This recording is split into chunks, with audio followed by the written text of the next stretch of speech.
राजस्थान के उस विशाल सुनसान रेगिस्तान के बारे में सोचिए। जहां दूर दूर तक सिर्फ रेत होती है। बिल्कुल, जैसलमेर के पास जहां रेत के टीले हवा के साथ अपनी जगह बदलते हैं, वहां एक ऐसी जगह है जहां वक्त जैसे सदियों पहले ही रुक गया है। हम कुलधारा गांव की बात कर रहे हैं, राइट? एग्जैक्टली। टूटे हुए पत्थरों के घर और बिल्कुल खाली वीरान गलियां और एक ऐसी अजीब सी चुभने वाली खामोशी जो सीधे आपकी हड्डियों तक उतर जाती है। हाँ, वो एक आम खंडर तो बिल्कुल नहीं है। किसी भी आम खंडर में एक क्रम होता है, मतलब वक्त के साथ आने वाला एक धीमा बदलाव जहाँ प्रकृति धीरे धीरे ढांचों को वापस अपने अंदर समा लेती है। राइट, पर कुलधारा में कुछ अलग है। वही तो, कुलधारा की हवा में एक अलग ही तरह का बोझ महसूस होता है। जो सन्नाटा वहाँ है वो शांति वाला सन्नाटा नहीं है, वो एक बहुत बड़े अनसुलझे रहस्य का सन्नाटा है। एक ऐसी खामोशी जिसमें हजारों लोगों की चीखें दफन है। सही कहा। और सबसे डरावनी बात ये नहीं है कि ये गांव आज वीरान है। सबसे हैरान करने वाली बात ये है कि ये पूरा का पूरा गांव अपनी हजारों की आबादी के साथ सिर्फ एक ही रात में पूरी तरह से खाली हो गया था। एक ही रात में, जो कि प्रैक्टिकली नामुमकिन लगता है। हाँ, सोचकर देखिए, वहां ना तो किसी लड़ाई के निशान मिले, ना किसी बीमारी या महामारी का सबूत, और ना ही कोई लाश मिली। और सबसे बड़ी बात तो ये है कि वहां से उस रात जो भी गया वो कभी लौटकर वापस नहीं आया। एक पूरी की पूरी आबादी का एक ही रात में हवा में गायब हो जाना, बिना कोई ठोस निशान छोड़े, ये सच में इतिहास के सबसे बड़े रहस्यों में से एक है। और यही हमारी आज की इस खोज का मकसद है। हम सिर्फ ये नहीं जानेंगे कि क्या हुआ, बल्कि ये समझेंगे कि ये सब कैसे और क्यों हुआ। उस गांव का सुनहरा इतिहास, एक जालिम शख्स का खौफ, और सबसे जरूरी उस श्राप का विश्लेषण जो आज भी वहां जिंदा महसूस होता है। बिल्कुल। इस सफर में हम उस डर के मैकेनिक्स को समझने की कोशिश करेंगे जिसने इतिहास का रुख ही मोड़ दिया। कुलधारा सिर्फ एक भूखजा जगह नहीं है, ये एब्सोल्यूट पावर के गुरूर और एक समाज के अपने सम्मान को बचाने की कहानी है। तो चलिए उस वीरान खंडर के बनने से पहले के वक्त में चलते हैं। एक वक्त था जब कुलधारा बिल्कुल ऐसा नहीं दिखता था। ये एक बेहद प्रॉस्परस और जीता जागता गांव था जहां पालीवाल ब्राह्मण्स रहा करते थे। हाँ, और इनके बारे में जो डिटेल्स मिलती हैं वो सच में हैरान करने वाली हैं। ये लोग अपनी बुद्धिमत्ता और खेती के लाजवाब तरीकों के लिए मशहूर थे। पर वे रेगिस्तान में खेती, ये क्लेम मुझे थोड़ा अनबिलीवेबल लगता है। बिना मॉडर्न मोटर्स या पाइप्स के उन्होंने पानी को जमीन के नीचे राउट कैसे किया? ये बहुत ही फैसिनेटिंग सवाल है। देखिए, पालीवाल ब्राह्मण्स की समझ और उनका ज्ञान अपने वक्त से बहुत आगे था। वो जानते थे कि रेगिस्तान में पानी की एक एक बूंद सोने के बराबर होती है। तो उन्होंने क्या किया? उन्होंने एक बेहतरीन एग्रीकल्चरल टेक्निक डेवलप की थी जिसे खदीन सिस्टम कहा जाता था। उन्होंने ऑब्जर्व किया कि रेगिस्तान की मिट्टी के नीचे कुछ गहराई पर जिप्सम यानी चूना पत्थर की एक हार्ड लेयर होती है। अच्छा, तो ये लेयर पानी को पूरी तरह नीचे जाने से रोकती होगी? एग्जैक्टली, जमीन के बिल्कुल डीप अंडरग्राउंड जाने से रोकती है। तो उन्होंने इस नेचुरल लेयर का फायदा उठाया और ढलान वाली जमीनों के पास मिट्टी के बड़े बड़े बांध या वॉल्स बना दिए। ओह, आई सी। तो जब थोड़ी बहुत बारिश होती होगी तो पानी वहाँ जमा हो जाता होगा। सही पकड़ा, बारिश का पानी ढलान से बहकर इन बांधों के पास जमा हो जाता था। जिप्सम लेयर की वजह से पानी ज्यादा नीचे नहीं जा पाता था और टॉप सॉइल में ही मॉइस्चर लॉक हो जाता था। इस टेक्निक से उन्होंने एक सब सरफेस इरिगेशन नेटवर्क बना लिया था। वाओ, सोचिए जरा, उन्होंने रेगिस्तान के बीच में एक तरह का अंडरग्राउंड सबवे सिस्टम बना दिया था। ट्रेन्स के लिए नहीं, बल्कि पानी की बूंदों को डायरेक्ट खेतों की जड़ों तक पहुंचाने के लिए। हाँ, अगर हम आज के जरिए से इसे देखें तो ये किसी मॉडर्न एग्रीकल्चरल इंजीनियरिंग से कम नहीं है। इस लेवल की प्लानिंग वहाँ चल रही थी उस वक्त। और शायद इसी इंजीनियरिंग की वजह से उनकी आर्थिक स्थिति बहुत मजबूत थी। फसल लहलहाती थी। कुलधारा तो आसपास के 84 गांव का सबसे बड़ा सेंटर था ना। बिल्कुल, एक तरह से वो उस इलाके का कमर्शियल हब बन चुका था। जिंदगी खुशहाल थी। एक ऐसी जगह जो आर्थिक रूप से इतनी मजबूत थी, लोग इतने खुश थे, वहां अचानक मौत जैसी खामोशी कैसे छा सकती है? खुशी और समृद्धि अक्सर उन लोगों की आंखों में छुपती है जिनके पास ताकत होती है पर नीयत साफ नहीं होती। कुलधारा की शांति को नजर लगने में ज्यादा वक्त नहीं लगा। कहानी में एक बेहद ताकतवर और जालिम इंसान की एंट्री होती है। जैसलमेर का दीवान सालिम सिंह, राइट? वही सालिम सिंह। एक ऐसा आदमी जिसके पास बेहिसाब और बेपनाह ताकत थी। ताकत के साथ लालच और बेरहमी का जो कॉम्बिनेशन होता है, वही सालिम सिंह था। मैं सोच रही थी कि अगर आज कोई पावर में बैठा इंसान इस तरह परेशान करे तो लोग कोर्ट्स में जाएंगे, मीडिया में जाएंगे, पर उस वक्त तो राजा महाराजा होते थे ना, तो कुलधरा वालों ने जैसलमेर के राजा से गुहार क्यों नहीं लगाई? Day to day administration, tax collection और सबसे जरूरी चीज फौज। फौज का कंट्रोल दीवान के हाथ में होता था। अच्छा, तो मतलब असली ताकत उसी के हाथ में थी। हाँ, सलीम सिंह कोई आम मंत्री नहीं था। उसने लगभग सारी एक्चुअल पावर अपने हाथ में कॉन्सेंट्रेट कर ली थी। ऐसा कहा जाता है कि राजा तक उसके फैसलों में दखल देने से डरते थे। उसकी ताकत बिल्कुल एब्सोल्यूट थी। और इसी एब्सोल्यूट ताकत के नशे में उसकी बुरी नज़र एक दिन कुलधारा के मुखिया की बेटी पर पड़ गई।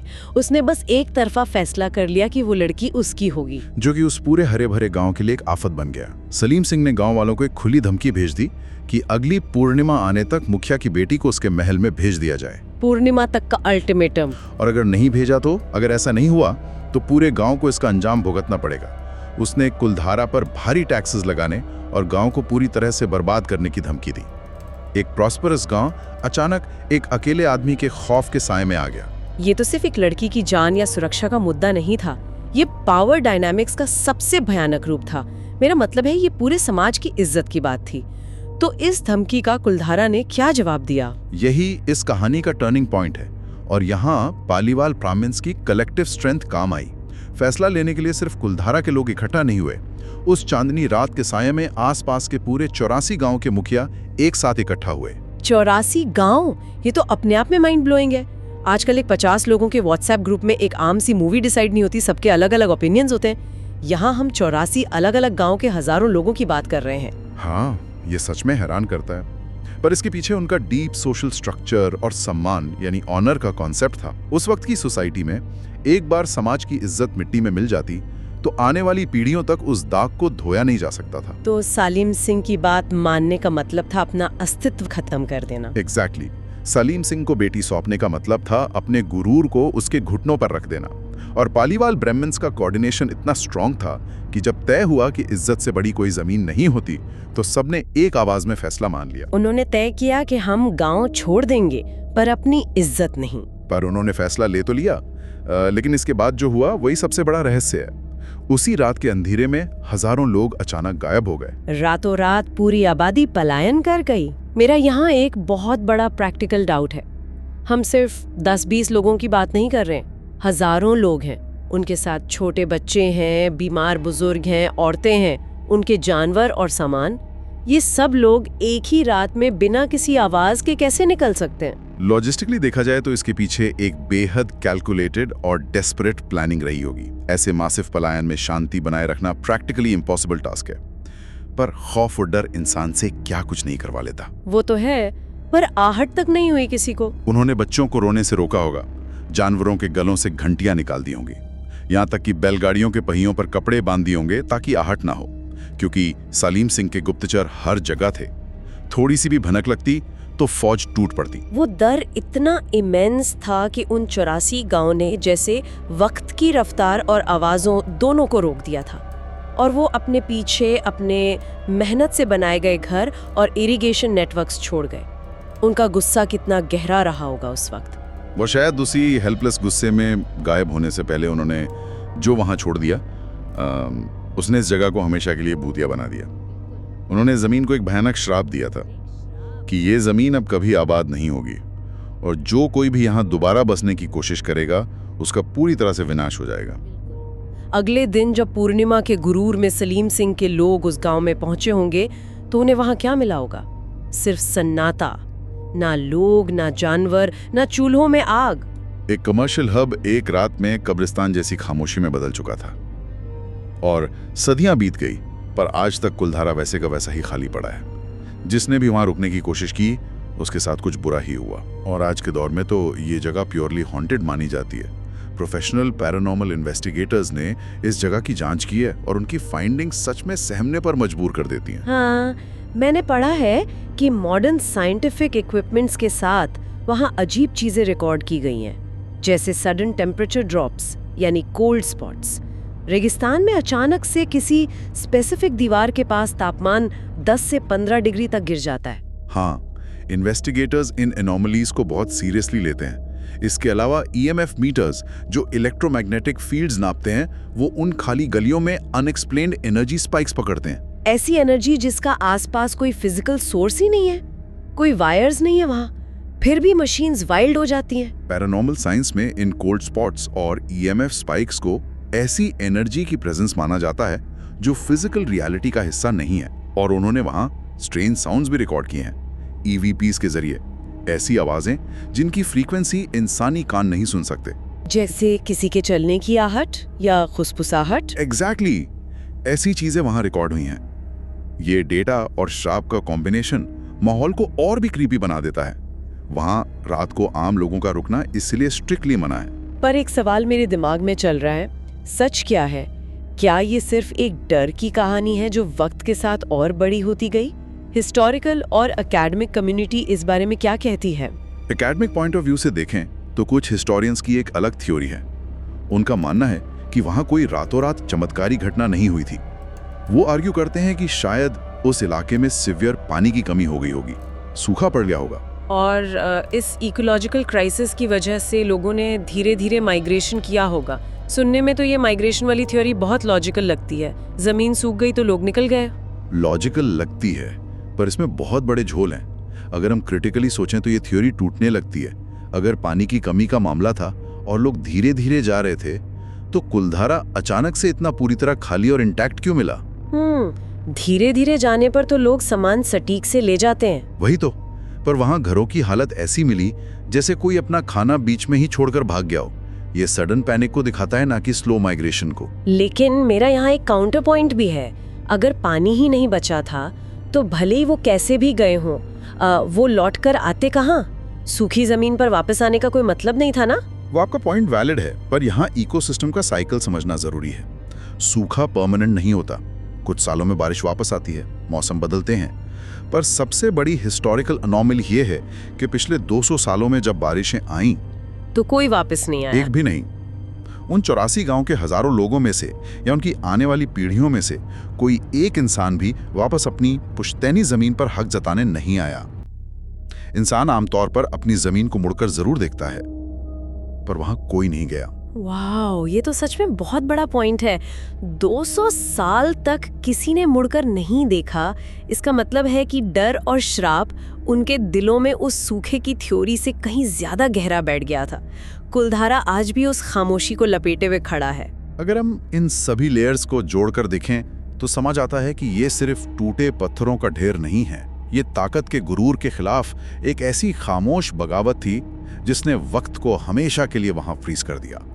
और इस पूरे विश्लेषण के बाद मेरे दिमाग में एक बिल्कुल नया विचार आ रहा है, जिसके बारे में मैं चाहती हूँ कि जो लोग हमें सुन रहे हैं वो भी इस पर सोचें। जब आज इन्वेस्टिगेटर्स वहाँ टेम्परेचर ड्रॉप्स या स्पाइक्स महसूस करते हैं, तो क्या वहाँ सच में मृत लोगों की भटकती आत्माएं हैं? आपका इशारा रेजिडुअल हॉन्टिंग की तरफ है। हाँ, एग्जैक्टली। मेरा मानना है कि शायद ये रेजिडुअल हॉन्टिंग का एग्जाम्पल हो। हजारों लोगों का वो भयानक गुस्सा, रात के अंधेरे में घर छोड़ने का असहनीय ट्रॉमा और उनके साथ हुआ एब्सोल्यूट अन्याय। क्या वो इमोशन इतना पावरफुल था कि उसने जमीन की फिजा को हमेशा के लिए बदल दिया? ये बेहद प्रोफाउंड नजरिया है। एक्सट्रीम इमोशनल ट्रॉमा सच में एनवायरनमेंट में अपनी ऐसी छाप छोड़ जाता है जो सदियों तक धुंधली नहीं होती। डर और गुस्सा आत्माओं से ज्यादा लंबा वक्त जिंदा रह सकते हैं। शायद वहाँ जो असल भूत हैं वो मरे हुए लोग नहीं, बल्कि वो एक्सट्रीम खौफ और जिंदा अन्याय है जो सदियों पहले मिट्टी में दफन हो गया था। इसीलिए इस सफर को खत्म करते हुए मेरी तरफ से एक आखिरी चेतावनी है सबके लिए। हाँ, वार्निंग तो बनती है। अगर कभी आपका राजस्थान जाना हो और जैसलमेर के उन रेगिस्तानी टीलों के बीच से गाड़ी गुजरे तो कुलधारा जरूर देखना। उस इतिहास को और उस खामोश बगावत को महसूस जरूर करना। लेकिन एक बात याद रखना, वहां सिर्फ दिन के उजाले में ही जाना, क्योंकि वक्त चाहे कितना भी आगे क्यों ना बढ़ जाए, लोग यही कहते हैं कि रात को कुलधारा सिर्फ खाली नहीं होता, वहां कोई और भी होता है। आज के लिए बस इतना ही दोस्तों। ऐसे ही अनसुने सच और अधूरी कहानियों के लिए चैनल को सब्सक्राइब करें। अपना ख्याल रखें। फिर मिलेंगे एक और कहानी के साथ। नमस्कार।